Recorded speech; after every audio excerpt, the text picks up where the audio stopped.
نگاہیں جہاں پڑتی تھی وہاں براق کا قدم پڑتا تھا، اتنی تیز رفتار براق تھی۔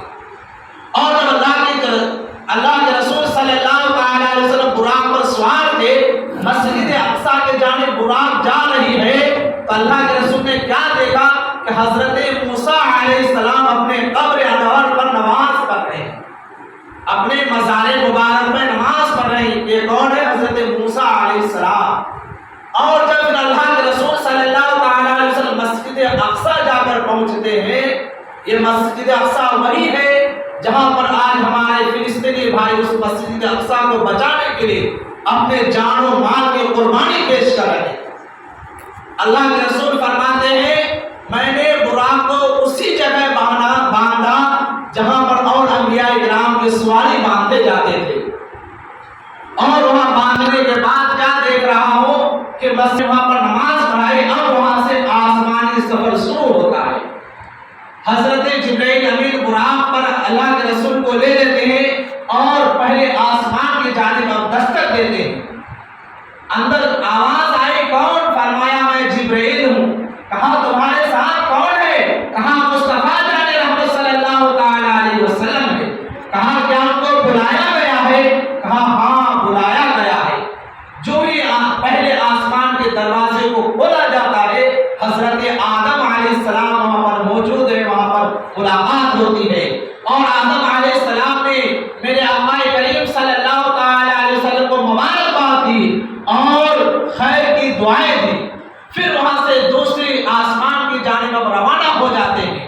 پھر دستک دی، اندر سے آواز آئی، کون؟ کہا جبرائیل۔ کہا آپ کے ساتھ کون ہے؟ کہا مصطفیٰ جان رحمت صلی اللہ تعالی علیہ وسلم۔ کہا کیا ان کو بلایا گیا؟ کہا ہاں۔ پھر دروازہ جو ہی کھولا جاتا ہے، دیکھتے ہیں دو خالہ زاد بھائی وہاں پر موجود ہیں، حضرت عیسیٰ علیہ السلام اور حضرت زکریا علیہ السلام سے وہاں ملاقات ہوتی ہے۔ پھر وہ دونوں بھی آپ کا ویلکم سواگتم کرتے ہیں، خوش آمدید کرتے ہیں اور نیک دعائیں دیتے ہیں۔ پھر وہاں سے آپ تیسرے آسمان کی طرف روانہ ہوتے ہیں۔ پھر یوں ہی بات تک بڑھتی رہتی ہے، جب تیسری آسمان کا دروازہ کھولا جاتا ہے تو وہاں حضرت یوسف علیہ السلام سے ملاقات ہوتی ہے۔